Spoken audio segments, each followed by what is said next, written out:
One letter, one memory, one moment that changed everything. He knocked once, then disappeared forever.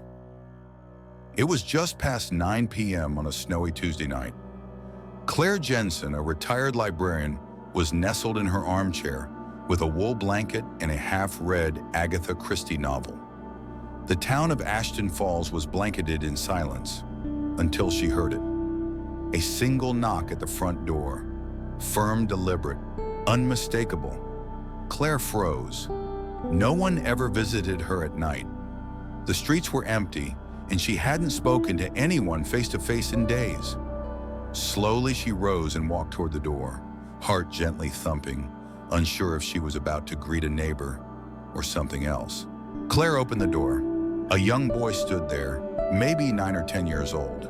His jacket was too thin for the freezing weather, and his skin was pale as paper. He didn't speak. He just stared at her. His eyes were a strange shade of gray, empty yet searching. Claire's first instinct was concern. "Are you lost?" she asked. He nodded slightly, still silent. "Come in, sweetie. You must be freezing." The boy stepped in without hesitation. He didn't wipe his feet, didn't look around, just stood in the hallway, dripping melted snow. Claire's house suddenly felt colder than before. Claire led the boy to the living room and offered him a seat near the fireplace. He sat without saying a word. "I'll make you some hot cocoa," Claire said, trying to sound cheerful. As she prepared the drink in the kitchen, unease crept in. He hadn't taken off his coat. His expression hadn't changed, and most unsettling, he hadn't blinked. Claire returned with a warm mug. "Here you go. What's your name, sweetie?" The boy finally blinked. Then in a soft, flat voice, he said, "Thomas." That was it. Claire smiled gently, but the chill didn't leave the room. Thomas held the mug but didn't drink. Claire sat opposite him, watching. "Where are your parents?" No answer. "Do you live nearby?" Nothing. Just silence. It wasn't a normal child silence. It was void, like something practiced. Claire glanced at the clock. 9:17 p.m. She picked up the landline and dialed the local sheriff. Before she could speak, Thomas looked up and said softly, "Don't." Her hand froze midair. "Why not, honey?" He stared at her with those gray eyes and repeated, "Don't." Claire slowly lowered the phone. For reasons she couldn't explain, she listened. She tried to stay calm. Maybe he was just scared. Maybe he'd run away from a bad situation. "I'll just keep you safe tonight," she said. "We'll sort everything out tomorrow." Thomas didn't react. Claire walked to her bookshelf to grab a blanket for him. As she turned, she caught her reflection in the glass of a picture frame. But something was wrong. Thomas wasn't in the reflection. The couch was empty behind her. She blinked, looked again. Still no Thomas. But when she turned around, he was right there, sitting, watching, exactly where she left him. Claire stared at the boy. Her mind raced, trying to reason away what she'd just seen. "Old eyes, poor lighting," she whispered to herself. But she didn't believe it. Thomas remained still, his cocoa untouched. Claire forced a smile. "Would you like to call someone?" "No." "Where do you live?" he whispered. "Here." Claire's heart skipped. "What do you mean, here?" Thomas didn't answer. He just kept looking around the room, almost like he was remembering it, like he had been there before. Claire glanced at the front door. It was still locked. She hadn't heard it open. Trying to stay calm, Claire decided to let the boy rest while she fetched more blankets from the upstairs closet. Halfway up the stairs, she heard it, a soft creak, a faint dragging sound coming from the guest bedroom. She stopped, held her breath, then silence. She forced herself forward, flicked on the hallway light, and peeked inside the room. Nothing, just dust and old photo boxes. She turned back toward the stairs and saw Thomas at the bottom, looking up, his face expressionless. She hadn't heard him move, hadn't seen him follow. How had he gotten there so fast? Back downstairs, Claire handed him the blanket and sat back down. She needed to distract herself. "I used to have a son your age," she said softly. "He passed away a long time ago." Thomas looked at her then and smiled, just barely. Claire noticed his eyes drift toward the fireplace mantel, where a row of old photographs stood. He pointed to one. "That's me," he whispered. Claire froze. The photo he pointed at was of her son, Luke, but Thomas looked nothing like Luke. Still, the confidence in his voice made her skin crawl. "I lived here before," he added. That was enough. Claire stepped into the kitchen, heart pounding, and picked up the phone again. This time she dialed without hesitation. 911, what's your emergency? "I have a boy here, about 10. Says his name is Thomas. He knocked on my door, now he's acting strangely," and the operator interrupted. "Did you say Thomas?" "Yes." Silence. Then the voice returned, cold, careful. "Ma'am, we've had no reports of a missing child, but we've had calls like this before. Same name, same description." Claire gripped the counter. "What do you mean, before? Same exact case, every 5 years. The dispatcher hesitated, then spoke again. "Claire, I know this sounds strange, but your address has come up in other reports, going back decades." Claire's knees weakened. "I'm sending someone right now.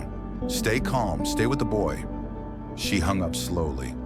When she turned around, Thomas was gone. The blanket lay on the chair. The front door remained locked. Claire checked every room. Nothing. He had vanished. But just as panic took hold, she heard it again. A single knock from the back door. This time she didn't move. She just whispered, "No, not again." Despite her fear, Claire grabbed a flashlight and opened the back door. Outside, the snow had started falling again, soft and quiet. There were no footprints, no sign of anyone. But she saw something glinting at the edge of the yard. A small, rusted toy car. It hadn't been there earlier. She picked it up. On the underside, a name was etched. Thomas, 1977. Claire's breath caught. She remembered reading something years ago. An old newspaper clipping tucked in one of her books.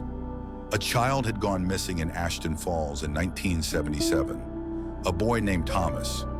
Never found. Claire rushed to the attic, digging through a chest filled with her late husband's old files. She found it, folded in yellowing. Headline, "Boy disappears in snowstorm, no clues found." Underneath, 10-year-old Thomas Elroy vanished near Old Mill Road during a blizzard. He was last seen wearing a red jacket. Authorities searched for days. No trace. The photo showed a boy with hauntingly familiar gray eyes. The same eyes that stared at her earlier tonight. Claire's hands trembled. She whispered to herself, "How was this possible?" But deep down, she already knew. This wasn't the first time. That night, Claire couldn't sleep. She sat in the living room, lights on, blanket around her shoulders. At 2:14 a.m., she heard whispering, faint, from inside the walls. It sounded like a child's voice, repeating the same word. Cold, cold, cold. She pressed her ear to the wall. The whisper grew louder, panicked, almost desperate, then silence. Claire pulled back and realized the cocoa mug Thomas held was now empty. He drank it. She never saw him do it. The couch cushion was still indented, warm, as if someone had just stood up. Someone who wasn't alive. At sunrise, Claire walked into the guest room to open the curtains. The window pane was fogged from the night's cold, but there, written in the condensation, was a name, drawn by a fingertip. Thomas. Claire hadn't been in that room since the night before. She wiped the window and stared out into the snowy yard. Nothing but white. Yet she felt watched, not maliciously, just waiting. Waiting for what? She whispered into the quiet. "What do you want from me?" A soft creak behind her. She turned and saw footprints, small, wet, leading down the hallway. Sheriff Mendez arrived mid-morning, an older man, calm, weathered. He didn't laugh at her story. In fact, he looked tired, like he'd heard it before. "You're not crazy, Claire," he said. "In fact, you're the fourth person to report seeing him." "Seeing who?" He pulled out a folder and placed a photo on the table. It was Thomas, the same photo from the 1977 article. "Some think it's trauma, some say ghost, some say a loop that never ends." Claire stared at the boy in the picture. "He's real," she whispered. Mendez just nodded. "I know." The sheriff told her about the previous reports. Every 5 years, someone in Ashton Falls, always alone, always at night, claims a boy knocked at their door. Same age, same jacket, same name. Some let him in, some didn't. Those who did were never quite the same. A few disappeared. One woman was found days later, rocking in a chair, whispering, "He's still cold." Claire felt the chill return. "Why me?" Mendez shrugged. "Maybe he trusts you. Maybe he's waiting for someone to see him, not just fear him." Then he paused. "Or maybe this time he wants something more." That evening, Claire sat by the fireplace, holding the toy car she'd found. She turned it over in her hands. "Thomas," she whispered, "I don't know what you are, but I think you need help." Suddenly, the fire crackled violently, and then she heard laughter, a child's laugh. It echoed through the living room. She stood, eyes wide. "Where are you?" she asked. No answer, but the laughter faded into a sob, software heartbreaking. Claire followed the sound of the hallway. There in the middle of the floor, a second toy car, identical but cracked, split clean down the center. Something drew her upstairs again, this time to her old sewing room, long untouched. She opened the door slowly. It was colder than the rest of the house. Inside was a child's drawing, pinned to the wall, one she didn't remember. It showed a house, a storm, a small boy with no face, and beside him, an older woman. Claire stared at the drawing. In the corner was a date, 1977. "Thomas," she whispered, "was this your home?" A breeze brushed her cheek. The window creaked open. She wasn't alone in that room, not anymore. Claire searched the attic again, deeper this time. Behind a stack of old boxes, she found something hidden, an old trunk with a rusted lock. Inside, a red child's jacket, a school notebook labeled Thomas Elroy, and a letter written in shaky handwriting. "I'm sorry, Thomas. I didn't mean to lock the door. I thought you were safe. The storm came too fast. I was too late." Claire's breath hitched. A name was signed at the bottom, Margaret Elroy. Claire remembered her, the house's previous owner. She died in that same room, heartbroken, still waiting for her son to come home. At exactly 9 p.m., there was another knock at the door. Claire didn't flinch this time. She opened it slowly. Thomas stood there again.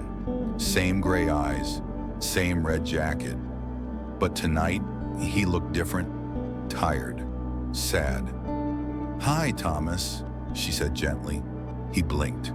"You found it," he whispered. Claire nodded. "Your mother loved you. She didn't mean to leave you behind." A tear rolled down the boy's cheek, his first emotion. "Can I come in?" Claire stepped aside. This time she wasn't afraid. She wasn't alone. Neither was he. Thomas sat by the fire again, silent. But something in the room had changed. The air was warm. The fear was gone. Claire showed him the jacket, the toys, and the letter. He looked at each carefully, as if remembering. Then he stood, walked to the window, and whispered, "She's waiting." Outside, the snow had stopped. The moonlight shimmered across the yard, and in the distance, a faint figure stood by the trees, a woman in a long coat, holding out her arms. Thomas turned to Claire. "Thank you," he said. And then, He walked into the night. Claire watched from the porch. Thomas walked toward the woman. She knelt, wrapped him in her arms. Both figures slowly began to fade. Not vanish, not disappear, but dissolve into a gentle light. And just like that, they were gone. Claire stood there for a long time, listening, feeling. Then she stepped back inside, closed the door, and smiled. For the first time in years, her house felt alive. The walls no longer whispered. The chill had lifted. Something lost had finally been found, and something broken finally healed. Days later, Claire shared the story with Sheriff Mendez. He listened in silence. "Do you believe me?" she asked. He nodded. "I do." Then he handed her a sealed envelope. Inside, a report from 1982. It listed the Elroy's former address. It was her house. Claire ran her fingers across the page. "I think it's over now," she whispered. The sheriff didn't speak, but he looked around the room. Warm, peaceful. For the first time in decades, the cycle had ended. The knock would not come again. Not here, not anymore. 5 years passed. Claire grew older, but stayed in the house. No strange knocks, no voices, no whispers, just silence. One spring morning, a letter arrived. No return address. Inside was a photo. It showed a young boy, Thomas, smiling, standing with a woman near a stream. On the back, a single line was written, "Thank you for letting me go home." Claire pressed the photo to her chest, eyes misty. Sometimes closure doesn't come with answers. Sometimes it comes with peace, and sometimes with just one final smile. There are stories that leave us wondering, stories that never make the news, no records, no headlines, just whispers. But if you ever hear a knock late at night and there's no one outside, maybe someone's still searching, not for fear, but for forgiveness, for someone to finally see them.